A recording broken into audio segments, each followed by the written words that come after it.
Hello friends, welcome to SNK and Company. Today we are going to do a complete deep dive analysis of Union Budget 2026 and the Finance Bill 2026.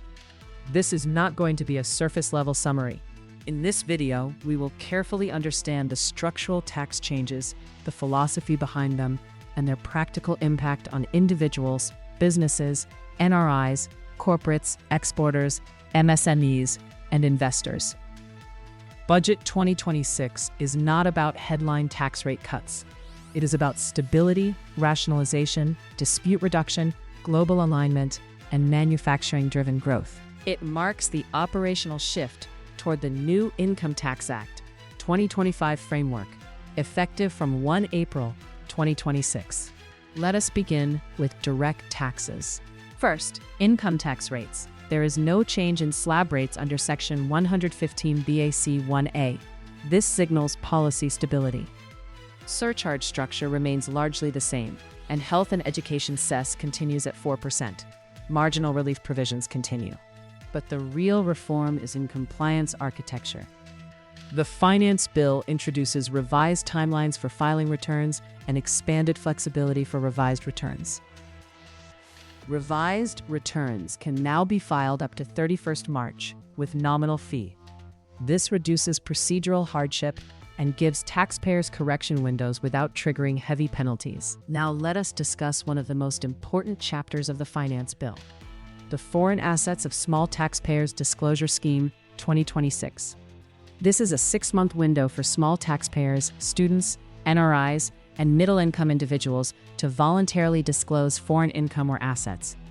Once declared and tax paid, such income will not be included in total income of previous years, completed assessments will not be reopened, and immunity from penalty and prosecution will be granted under specified conditions. Importantly, the amount paid will not be refundable. This is a calibrated compliance regularization measure, not a blanket amnesty. It reflects the government's strategy of widening reporting without aggressive litigation. Now, let us move to rationalization of penalty and prosecution provisions. The bill amends Section 270A and related sections to sharpen distinction between underreporting and misreporting. Misreporting attracts 100% penalty of tax amount. However, immunity provisions under Section 270AA have been expanded in certain specified cases. The prosecution provisions under Sections 276B, 276BB, 276C, 276CC, and related sections have been substituted with more structured language. This shows dual intent, strictness against deliberate evasion, but procedural fairness for genuine errors. Late filing of tax audit report will now be treated as levy of late fee instead of harsher penal consequences.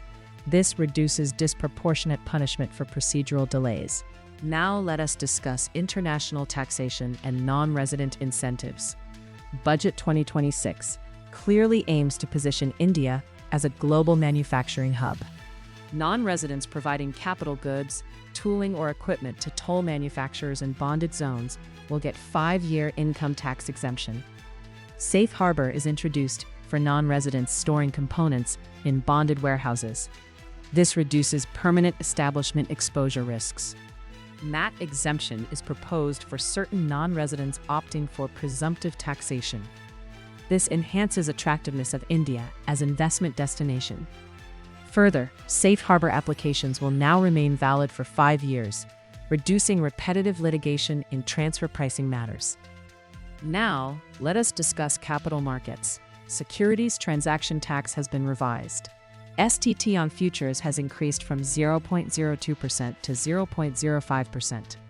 On options premium from 0.10% to 0.15%. On option exercise from 0.125% to 0.15%. This marginally increases trading cost in derivatives. However, surcharge cap of 15% continues for capital gains under 115 BAC structure, ensuring high-income investors are not excessively burdened. Now let us move to TDS and TCS rationalization. TCS on overseas tour packages is reduced to 2% from earlier higher slabs.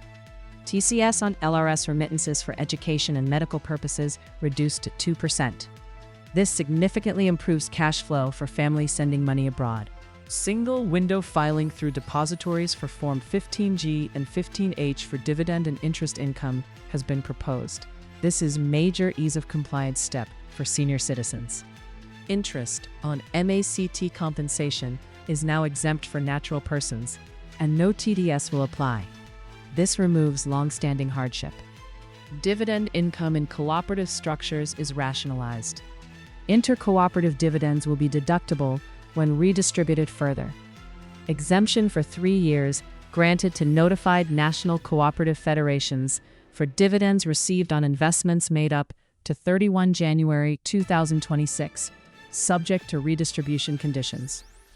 Now, let us discuss MSME and business reforms. A 10,000 crore SME growth fund has been proposed. Self-Reliant India Fund receives 2,000 crore top-up. TREDS becomes mandatory settlement platform for CPSE purchases from MSMEs. CGTMSE-backed invoice discounting support introduced. GEM linked with TREDS.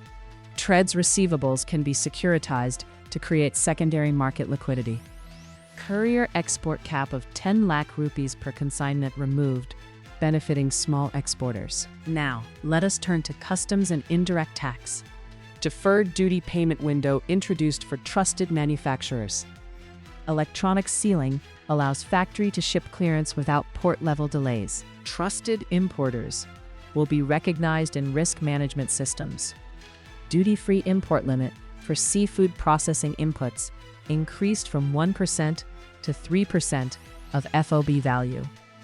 Duty-free extension provided for shoe uppers, leather and synthetic footwear exports.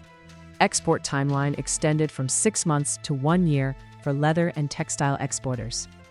Basic customs duty exemptions granted for components of microwave ovens, aircraft manufacturing parts, and raw materials used in aircraft maintenance and overhaul. A special one-time measure allows SEZ units to sell in domestic tariff area at concessional duty rate. Under GST law, amendments proposed in valuation, refund, and procedural clarity sections. Refund framework expected to become more streamlined. Now, let us connect all this to the broader economic strategy. The budget speech highlights 350-plus reforms already rolled out, including GST simplification, labor code notifications, and compliance reduction. Manufacturing schemes like Biopharma Shakti, ISM 2.0 for semiconductors, rare earth corridors, chemical parks, container manufacturing, textile expansion programs are supported through tax facilitation measures. This budget is not populist. It is structural. It does not reduce income tax slabs dramatically. Instead, it reduces litigation risk, improves compliance flexibility, rationalizes penalties, improves cash flow via TCS reduction, encourages manufacturing via customs incentives, strengthens MSMEs via credit ecosystem, and enhances international tax certainty. If you are an individual taxpayer, your slabs remain stable, but compliance becomes easier.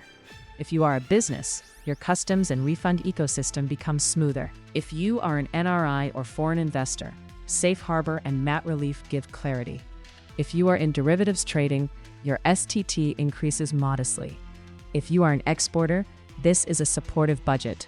Overall, Budget 2026 is a continuity with Reform Budget. It strengthens trust-based governance, reduces friction, and sharpens enforcement against deliberate evasion while protecting genuine taxpayers. In our upcoming videos, we will do separate clause-by-clause analysis of the Finance Bill amendments. If you found this detailed breakdown useful, please like, share, and subscribe to SNK and Company for professional tax analysis. Thank you for watching.